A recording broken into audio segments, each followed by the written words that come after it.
tanggapin sa, huwag mong tanggapin sa negatibo. Yes, yung mga business kasi ako, bibigay lang ako ng ano kasi si Kuya Damo nung kababalik ko lang dito, hindi siya ganyang ano eh, masayahin individual ang nakita. Yan. Yun, sa mga pagpalang araw sa ating mga ka-business. Business. Yes. Good morning. Good afternoon na. Oo, kasama natin pala dito si Kuya Damo. Ang iyong abang likod. Ang nag-iisip Kuya Damo. Kagwang 2.0. Yes. Pagwang Damulag 2.0, mga ka-business, yun, no? At, kumusta mo? Gusto naman Kuya Mo. Parang nakita ko iba yung ano mo. Iba yung aura mo ngayon eh, hindi tulad sa mga dati. Oo. Parang may dinadala ka. Napapansin ko sa kanya talaga, may ilang araw na. May ganun na talaga siya. Ikaw nga, Ano mo, problema talaga. Mayroon naman kami pwedeng may tulong, may iba yung advice. chef sa amin. Yung nabagabag sa'yo or ano man yung tinatala. Kasi yun nga mga business, yung napanood ko sa vlog ni Kuya nga, basta sa chat ni Kuya Damo.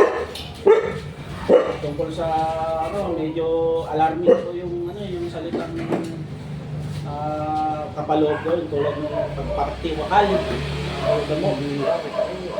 Hindi biro yun. Oo, parang gusto na daw magpatiwakal at para matapos na lahat.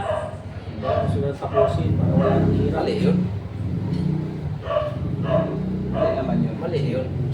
Para sa akin, mali yun. Yung pamamaraan na... Lahat naman ng may Lahat ng problema may solusyon. solusyon naman yan.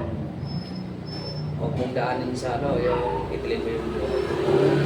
May karapatan tumitil sa ating buhay ang Panginoong Diyos na. Tsaka gamitin mo yung ano, yung mag-isip ka mabuti kasi mahirap yung bigla ka na lang mag-desisyon. Ulat Nagawa na mo lang na. kami. Diba? Ulat na lang tayo. Gulat ka lang kami. Kuya Damo eh, ganun na pala nangyari. Alam mo Kuya Damo, nakabuti rin yung pagbisita na nila Kuya doon, no? Hindi na yung nakasama Malaking tulong Kasi, yun. oo. Malaking tulong. Bubuti nga na ano kagad ko eh. Ang nangyari po kasi ng mga ka-business, nagpunta si Kuya dito, nakaraan, Dapat magkasama maghapon yun tayo. eh. Tapos, Wala naman sa nabanggit. kinabukasan, hindi siya nakabalik, di ba? Nakapunta naman. So, nagpa siya si Kuya na bisitahin niya. Dahil nabasa niya ngayon chat na ganun yung nilalaman.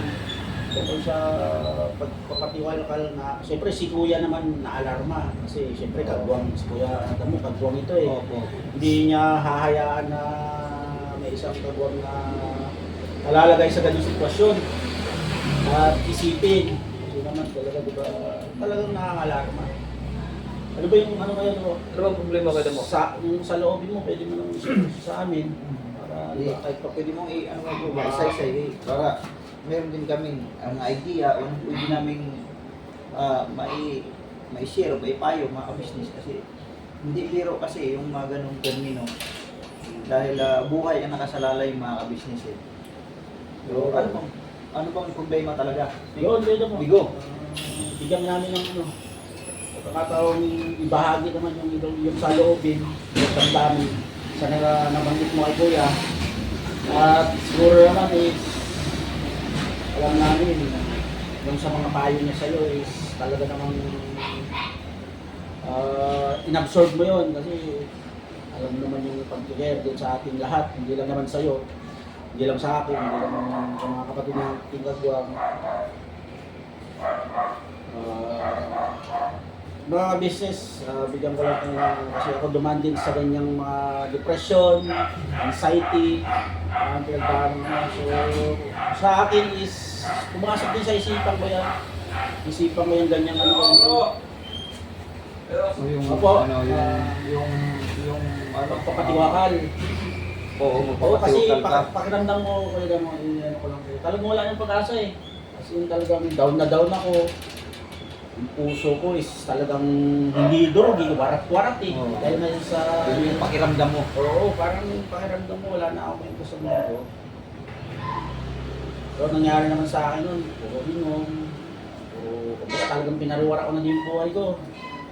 papasalamat na nga lang ako is ang nagpagising sa aking isipan at napagtanto ko na mali yung aking pinaplano is yung anak ko, yung bunso, siyempre. Nakita ko, sabi ko, hindi pala totoo yung iniisip ko na nag-iisa lang ako.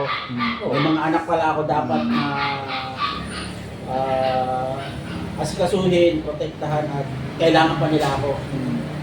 So hindi naman siya bigla-biglang kumbaga biglang naging okay yung pakiramdam. Nandun pa rin yung may nararamdaman ng galit, pati dugo, sama na loob kasi iba yung nangyari. Iba yung masakit talaga sa masakit. So yun, siyempre hindi ko nalimutan yung lumapit sa Panginoon. Tama, Siguro sa talaga. kasi maraming pagkakataon Yun talaga ang susi. lugmok na lugmok ako at bigla na lang nakakamit ko yung pangalan ng Panginoon at alam ba tayo, hindi ako iniiyak ko yung pangalan ko na bigyan mo na liwanag ng aking kaisipan na sana tama yung mga maging desisyon ko sa buhay at huwag akong magkamali kasi sa isang pagkakamali natin sa buhay Wala na. naku, Hirap. halimbawang naituloy ko yung ganong Pagpapatiwakal. pagkakal ko, wala na, yung mga anak ko kawawa. Kasi may mga ibang tao, tinatawanan ako. Ay, wala, mahina yan. Yung ganun. So, mas pinili ko talagang imbis na tapusin is solusyonan. Yung ganun ano sa akin kasi ako sa akin, mas bata ako sa'yo, pero yung karanasan ko is parang ganyan sa karanasan mo. Sabi nga nila, ito may mga kasabihan kasi ako pero yung iba biro pero ano din to siguro wag mas masyadong dibdibin sabi nga nila sa akin. Oo. Kasi may likod ka pa. Hindi ka. Yung pero baka business kasi iba yung ano iba yung pakiramdam ng pag napasok yung nakaranas ka ng depression subok ko yan. Andun yung pag mag-isa ka lang, hindi mo namamalayan, hindi mo sabi, tuloy ka lang. Parang sobrang kasi talagang wala kang pwedeng pagsabihan. Parang wala ka nang naisip na katino. Kung magsasabi ako dito sa ito, ba, ikaw yung pinakamalapit mo kami, magsasabi ako, tatawanan mo ako. Or may masasabi kang ano, kung sasabihin ko sa mga kilala ko, parang ganun yung pakiramdam ko eh. Pero, meron talaga yung tao na wala yun, tulad sila kuya, sila ate, na pag talagang ganun nga yung nagkaroon ka ng isang problema is, ano ba yan, hindi kami dadalawang salita at bibigyan ka ng kaukulang pagpapaliwanag. So, Sino naman sa amin? siyempre ako ito mo. Ano yung... Para- Hirap naman yung... Kasi magpapayo kami sa'yo, di ko naman alam. Hindi mo natin, kaya na matumbok natin yung ano Oo, yung anong problema dahilan? talaga mga ka-business kasi ang hirap yun, doon na nga, nag-advise na si Kuya, ipagpauna yung paglilingkod sa Diyos. Napakahalaga kasi yun. Napakahalaga kasi talaga yun. Yun ang magbibigay kasi sa atin ng protection, guide. Huwag tayong malihis talaga. Kasi katulad niyan, nagkapag-isip na magpatiwala, ang hirap na. Ang hirap. Huwag naman. Huwag naman dumasi sa ganun. Marami pa tayong pangarap sa buhay, Bigo. Marami pa tayong dapat kumbaga magpapigay pa pasaya sa marami. At saka hindi lang doon, yung nandun yung Pero masabi kayo mo. nandun yung team natin, no? Team natin, Nagbuwan sama tayo, tibay tayo. tutulong tayo sa mga kababayan, yung mga ganun. Masaya lang. Yung problema, andyan lang naman talaga. Lahat naman tayo mga kabisnes. Ako, kung Wala sa namang panig ko accepted naman, eh. kung sa panig ko, Wala namang sa accepted panig eh. ko mga kabisnes, yung problema lang din pag-usapan. Yung isipin ko lang itong sakit ko, Yes. baka mabaliw na ako eh. Opo. Pero hindi ko ginawa. Hindi ko ginawa. Unang-unang ginawa ko, nananalangin ako sa Panginoon Diyos na bigyan ako ng sapat na kaisipan. Wastong kaisipan. Baka mamaya, sa kakaisip ko, sa problema ko, baka ganun din ang isipin ko. Magpatiwakal na lang ako. Wala na ako ng silbi buhay ko. Sa sakit ko na ito, napakadelikado. Di ba? Mga kabisnes. So, yun, kumbaga example lang to, Migo, na wag nating masyadong dibdibin yung problema. Kung ilabas mo, ilabas. ilabas mo dito, ano mo sa amin, i-share mo sa amin ang problema para magkaroon din kami ng idea kung ano po pwede namin maipapayo sa iyo. Basta kung sa ganung sitwasyon na nabanggit mo patiwakal ka, isa lang ang aming masasabi rito, huwag mong gawin. Huwag mong gawin. Kasi sa akin lang ko yun. Kasi mas lalong sasabihan ka na, halimbawa wala ka na. Pero may mga nasabi pa, duwag pala. Doon sasabihin sa iyo kasi tinalikuran mo eh. Oo. Hindi mo hinarap eh. Hindi mo narap. Saka Diba? sabihin sa mga ibang tao, grabe mo yung pagsubok. Yan lang kaagad na desisyon niya, kitilin yung buhay niya. Samantalang andyan ang Diyos. Saka kasalanan niya. Oo. Kasalanan niya. Walang katahimikan ang... Wala tayong karapatan doon. Oo. Andyan yung Panginoong Diyos eh. Doon natin ilapit. Doon natin ipagmakaawa yung ating bigat. Tulungan tayo masolusyonan. Ano ba talaga yung pinaka-problema mo? Sa akin mga kapatid, pasensya na sa akin kasi talagang sa tingin ko kasi sa sarili ko, parang napakaula ko ng simpleng tao kasi. Yun na nga. Parang gano'n na nga yung ginamit ng ginestong. Sa akin, yun, bukod doon, yun lang ba yung nakiramdam mo? May mga ibang bagay pa bang gumabagabag sa'yo? May mga ibang bagay ka pa bang iniisip? At bakit ganun yung chat mo kay Kuya na tungkol sa pagpapatiwakal? Kasi nakaka-alarma ko yung ganun eh. Ano naman? Paano na lang kung sa pag-chat mo kay Kuya nun eh, nagawa mo? Hindi ka nakapag-isip ng tama, di ba? So, wala na kaming Kuya Damo na papayuhan dito. Wala na to, hindi na mangyayari tong vlog na to para sa kaalaman, lalo naman ikaw, hindi naman natin may alis na marami din sumusubaybay sa isang Kuya Damo. So, nakakalungkot isipin yung ganong sitwasyon. Tulad ngayon sinasabi wala ka ng silbi, ano ba yun? Wala daw siyang silbi. Wala siyang silbi. Pakiramdam daw niya, wala Oh, siyang silbi. yun ang pakiramdam. Ako, ganyan yung naramdaman ko nung wala na akong silbi kasi parang pinagtakluban na ako ng langit at lupa.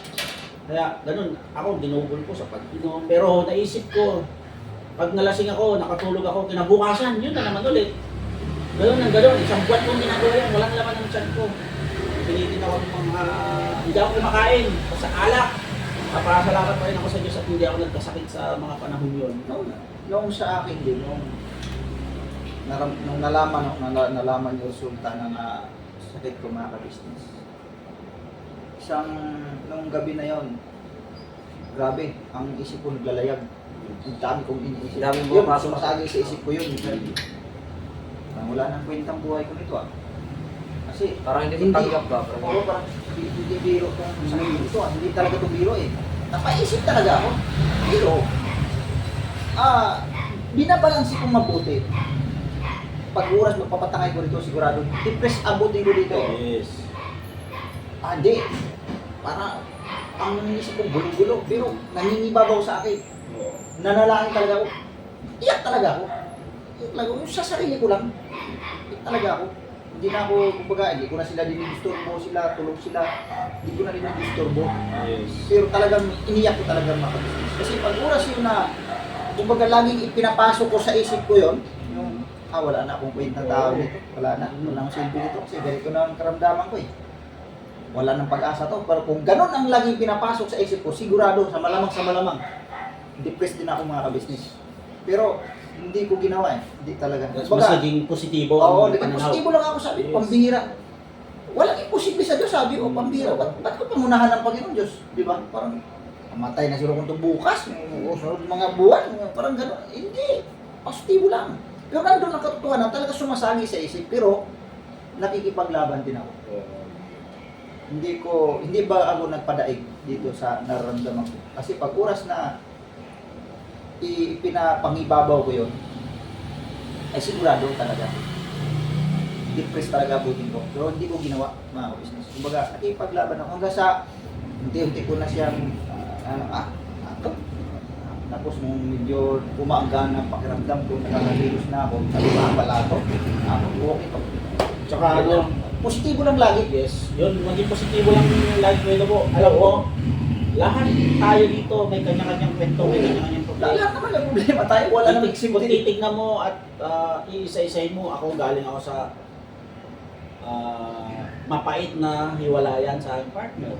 Si Kuya Buknoy, galing ako sa mapait na hiwalay sa pero na-overcome ko. Kumbaga, Na-handle mo siya. nahihandle ko siya ng maayos dahil sa naging, una kasi ako, ang pag-iisip ko talaga dati, napaka-negatibo. Kuya mo, ay napaka-negatibo. Pag sinabi ko, malulugmok ako sa isang lugar, 4 na araw, hindi ako lalabas sa kwarto, hindi ako kakain, doon ako. Andun yan si Amara at si MM sa akin.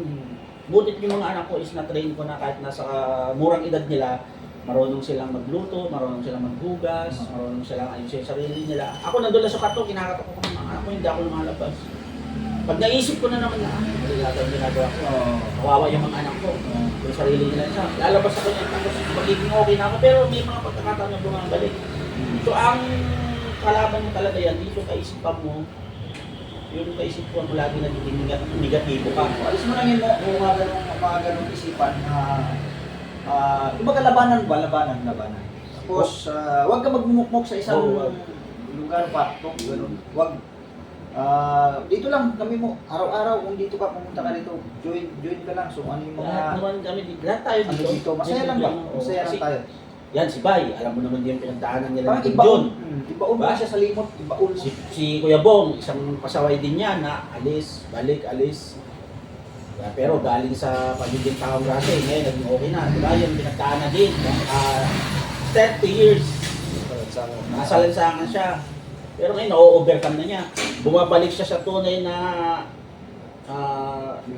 Yung kung ano siya noon, oo, yung hindi pa siya nagtanggap. nakakasalamuha na niya kung sino-sinong tao. Oo. Yan, si Kuya Noy, dumaan sa anong stage yung Stage 3. Stage 3 colon cancer. Napakabigat nun, pero na-overcome niya.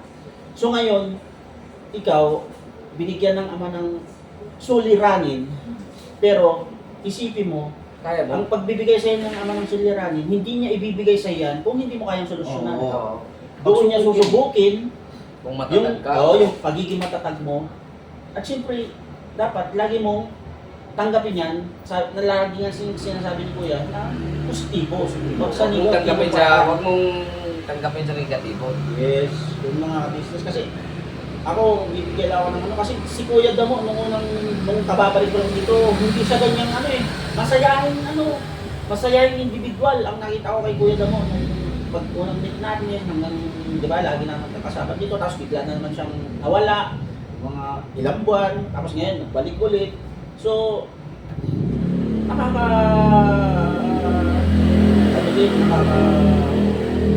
tawag dito, nakakakaba din na ganito yung Kuya Damo ngayon. So, Tapusin natin sige naman. Sige. Okay, Ito, ano doon. yung pwede, Go ahead, brother. ilabas mo lahat mo, ilabas mo para lumuwag ba? Lumuwag. Ramdam. Kasi Nandito kami, makikinig kami. nagtataka ako sa sarili ko. Araw at gabi, yung gabi, ginagawa ko ng umaga sa paghanap buhay. Nagtataka ako, kung saan napupunta yung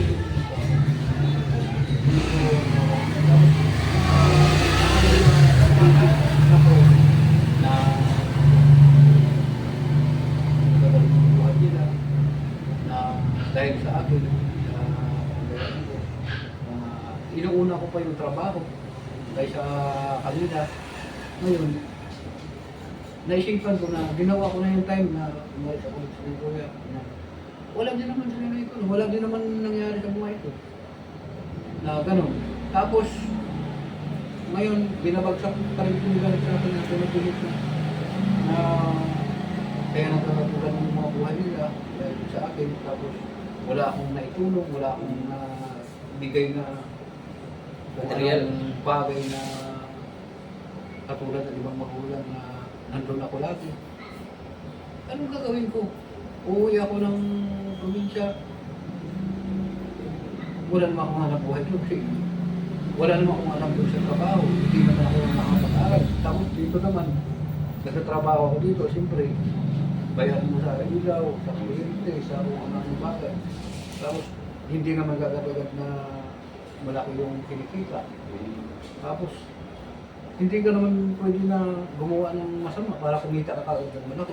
Dahil mo kinikita mo, hanggang doon lang. Parang ang pinoproblema mo kayo mo yung patungkol sa mga anak mo na parang wala kang naitulong sa kanila. Parang Parang wala talaga akong Tapos, wala akong dahil wala kang naitulong sa kanila o wala kang naiabot bilang yung bagulang, parang ang Tapos ngayon parang sinisisi ka dahil nagkaganon ang buhay nila.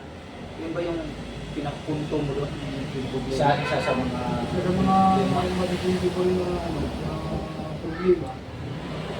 Ganun. yun siguro ang ano doon mo,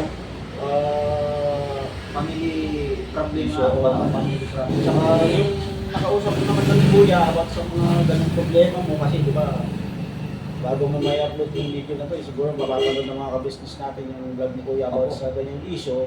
Kami naman is narito lang para siyempre bigyan ka ng ilang payo at kung ano ang dapat mo gawin. Basta siguro gawin mo na lang is kung ano yung alam mo tama.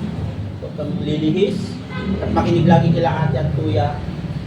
At saka, siyempre di ba napag-usapan yun, ano nga parang plano mo, plano mo kasi parang yung sa usapan yun ni kuya na ipagkabasa. Oo, Pwede ikaw na Yun na. magsalita sa plano mo kaya ano. Mapasalamat muna ako kay Kuya kasi yung time na yun, napuntahan niya ako doon. Salamat po kasi ng mga kapatid na napuntahan ko. Kasi doon pa lang, napakasama na yung isipan ko na parang hindi ko na kaya ko rin. Parang maraming nabubulungan sa tenga ko na ganito ganun. So, ipasok ko lagi. Kaya ang chat ko kay Kuya, magdamag kay Kuya na nag-wait sila na huwag kang maging balag sa mga kasi nang lagi ang kahit anong mga pumapasok sa kasi maramdaman mo parang may bumulong na sige gawin mo yan para wala ka na maging problema para ano na okay na gawin mo yan. Pero ang nanaig sa akin ang laging pabalik-balik sa isip ko sabi ni Kuya huwag kang maging balag sibuyas. Yung parang napaulit-ulit niya na gano'n tapos nung kaligtasan na gano'n. Tapos talagang hindi ko na malayan, hapon na pala yun. Kasi nakasandal ako ganyan, iniisip ko talaga, parang lumalabo na ako ng time na yun. Huwag kang mag-isip ng masama kasi nandiyan ba si Kuya. Ganyan. Kasi wala talaga akong mapuntahan na matinong tao na pwedeng pagsabihan ng aking problema kundi sa pamilya business lang. Yun. Doon ang pinakaano ko. Kaya nagpasya ko talaga ako, sabi ko,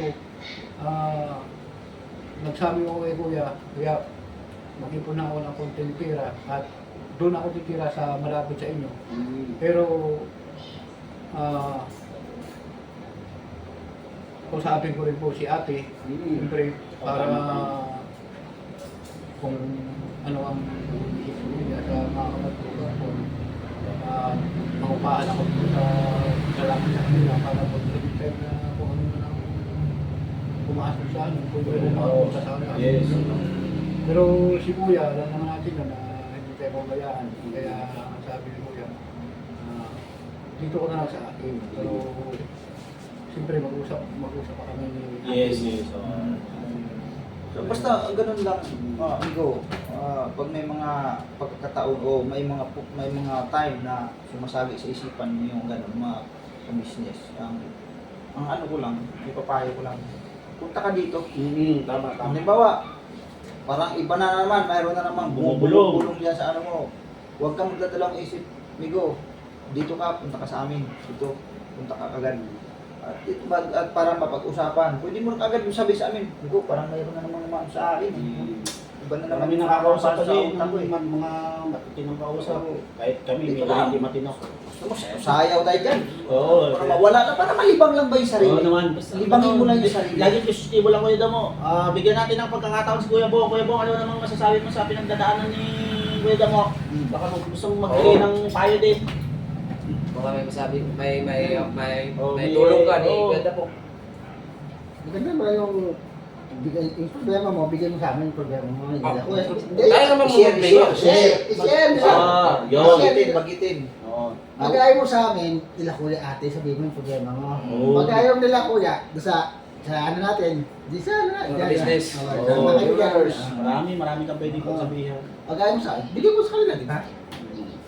Yung pagpapahayag na lang kung ano yung naramdaman mo. Sabi mo sa kanila. Doon sa vlog mo, yung pagpapahayag mo. At may mababasa kang mga komento doon eh. Sa ano? Magbibigay din yung nag-advise sila eh. Oo. Ay, huwag ganyan. Sa channel mo, di ba? Di Challenge mo. Lahat ng nababasa Kasi ang hirap niyan talaga, depression to eh. Ang dito eh, ano sa kanya. Tapos, papag-isa ka pa sa kwarto, isa ka lang doon sa bahay, yung kila Tatay Franco, di ba? Medyo tahimik yun eh. Yan ang delikado. Yes. Ibig sabihin ka mo, dito ka titira. Yun na lang, kung marami, kasi ang iniisip ko talaga, dito talaga ako nakakauwi yun. Sa akin, kung dito ka titira, walang problema sa amin mga kapatid mong katuwang. Yes, ang problema. Ang importante, andyan ba sila kuya? Ate, sila ang magdesisyon. So, then, sila ate at sila kuya pa rin ang Nangunguna sa atin. sila yung magdidesisyon sa kanila manggagaling. Sigurado naman yun na. Oo, para sa atin. Walang problema kung dito ka titira eh. Mas maganda yun pagkakasama tayo. Oo. Para may balik mo yung dati mong sigla, mawala yung agam-agam Kasi dati to, wag pupunta dyan. Active siya eh. Push up, mga exercise, tapos masaya lang. Oo, ngayon biglang. Tapos nung mga nagdaang kon, hindi na nagbago. Yung pala, ganito na. Tsaka ano yung ganda mo, May kakaiba ng iniisip. alam mo daming nagbubulong-bulong sa'yo. Ang solusyon dyan, manalangin ka. Yes, pag may bumubulong. Yan ang pinakasagdata sa atin natin. Lapit mo sa Panginoong Diyos, hindi ka ng kung anong dapat mong gawin. Tsaka, ano yun, yung, nandiyan naman yung YouTube channel mo, di ba? Nakalatan na yun ni Kuya sa atin yung pag ano na lang, tawag nun, yung Pagtrabaho na, trabaho na lang. Andiyan na nakalatan na yun eh. Yes. Yun Kaya ang sa vlog mo, tuloy-tuloy mo yun. sa atin. Yung Kaya pala ng mga ilang kwansyang wala mga upload talaga. Yun na pala. Kaya nagulat ako na na pala siya. nangyari, damo. Wala yung mga business sa ganong sitwasyon eh, siyempre nailatag naman ng Kuya Damo. Sabi niya na yung kanyang mga suliranin. Makapanood ko po sa vlog ni Kuya yan. All in all, at the end of the day, sila Kuya at saka si Ate makakapag-desisyon sa mga bagay-bagay na ikububuti namin lahat. Yes. Kaya yung tama yung ginawa mo Kuya Damo na lumapit ka Kuya at saka naglabas ka ng loob. At huwag mo nang isipin yung mga ganung gawain mo na mas isipin mo yung positibo, Yung para sa, kasi nandyan pa yung mga anak mo eh. Oo. Ah, Patunayan mo na lang din sa kanila. bagaman may mga asawa na sure ka naman Oo. sa kanila, no? Kaya mo, nandun ka totohanan, kailangan ka pa rin talaga nila. Oo naman siyempre. So, hindi po pwede yung mag-isip ka ng negatibo para sa sarili mo na sabi mo, kitilin mo buhay mo. Mali. Mas talong Oo, wala. Malaking parang problema mahal yun. yung pamilya mo. Kasi nandyan yung mga anak mo naghihintay sa iyo yan. Bagaman, oo, totoo yung sinasabi mo nga na para sinisisi ka. Ano yun. Pero nandun ka totohanan, kailangan ka pa rin talaga nila dyan. Kailangan ka talaga nila. Hindi man sa lahat ng panahon na ganun ang isipin ng mga anak mo. Dadaing pa rin sa yan. Kailangan ka namin. Wala namang imposible Diba? sa Panginoong Diyos eh. Yes. Na yung YouTube channel mo, malay mo. Oo. Diyan sa pamagitan Makakapit din ng pag-YouTube mo, makatulong ka, makabawi ka sa mga anak mo. Yes. Sipagan mo lang. Tsaka diskarte. Tsaka higit sa lahat talaga ang pananampalataya. Yan ang ipagpauna mo talaga. Yan, sabi nga sa pag-church eh, unahin mo ang Diyos bago mo gawin ang lahat. Kahit gaano ka pa kagaling, Oo. kahit gaano ka pa kagaling. Pagka hindi mo i-apply ang Panginoon Diyos, hindi Wala. mo pauna yan. Wala talaga. Bagsak ka talaga. Kasi kaya sabi nga sa ganang iyong sarili ay hindi mo talaga kaya ang lahat ng bagay. Kaya may hangganan nila ito eh. Lalakad lang tayo papunta ni Paro, hingalin na Basta mo, tayo. manalangin Oo, lang, yun. manalangin Sa lang. dito lang kami mo. Yun, Huwag kang huwag kang negatibo, positibo pa lang. Hindi naman alam ko. Nandito kami bigo. Grabe ka naman bigo. Kinakabahan ako. Oo naman. Eh, Diyos tayo. Kami. So yun, Ka namin, pambira. bago tayo matapos Kuya Damo, magbigay ka ng mga ilang ilang mensahe yan sa mga subscribe, kila Ate, kila Kuya, sa mga things, mensahe lang na Sa mga viewers, ano natin, siyempre yung mga viewers natin nag-alala yan. Sa pasensya na po sa inyo mga ka-business, mga kapatid kasi yung mga time na yon, sila talaga akong upload mo, mga isang buwan. Kasi wala na akong naisip eh na gagawin kunting kasi wala na akong ganang kumilos o anong bagay na ginagawa. Yun lang. Tapos, ang naisip ko talaga, parang yun lang ang solusyon. Tingin mo yun ang solusyon? Tapos na yung mga suliranin, mga gawain para wala nang ano kasi sa tutusin lang ako nga yung mga darating na ano hindi ko na naisip parang nag-blank ko na talaga ako kaya ang naisip ko na talaga si Kuya yung mga payo niya sa akin pumapasok sa isipan ko kahit kaunti na lang yung pumapasok talaga na kaya natin yun ang sinasabi lagi ni Kuya na kaya natin yan yun nga nag-refuse ko sa akin na alam ka namin na pwede mo na payak ako ng sabi niya nandiyan na yung mga kapatid ng kapwang ko Dito lang kami lagi. yung mga kabisnes natin pasensya na po kayo mga kabisnes kay Kuya Ate so maraming salamat po sa inyo sa pag-support dahil hanggang ngayon na nandiyan pa rin kayo para sa akin mga kapatid ko ang thank you po sa inyo yun Nasa problema to. Ano ko Putulong. yun nga sabi ni Kuya kung halimbawa pag-usapan ko nila ni Ate Kuya dito po ako na lang para hindi po makalayo So, hintayin Para natin yung... pagka tuwing may pag-charge tayo ng ano, Mas matutuwa pa nga si ano ka kagad namin, maisama. Matutuwa nga si Kuya nga kung nagkakaisa tayo dito sa ano eh. Kung ano lang itong bahay ni Kuya. Eh, gusto ni Kuya yung sama-sama. sama-sama tayo na ayaw ni Kuya na isang kalimutan. sa loob ng isang kagwang na isang naghihirap. Ayaw ni Kuya. Yes, tama. Yan ang pinakaayaw ni Kuya, yung magkanya-kanya tayo. So yun mga ka-business, hanggang dito na lang muna siguro itong vlog natin about sa kay Kuya Damo. Siyempre huwag nyo kakalimutan lang supportahan yung aming mga chalat. Simulan natin siyempre sa ating Paunahin mo muna. natin mga ka-business. Yung ating Business official, Yes, ka-business ka-business official. family, Papa Rich TV. Siyempre po mga business sa aming mga YouTube channel. Yes. Please po, support niyo po pa like and share po mga business. Lahat na. Yes.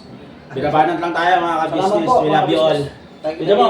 God bless sa ating lahat. Okay? Love ka namin. Wala na yan ha. Wala na yan. Okay na yan. maraming salamat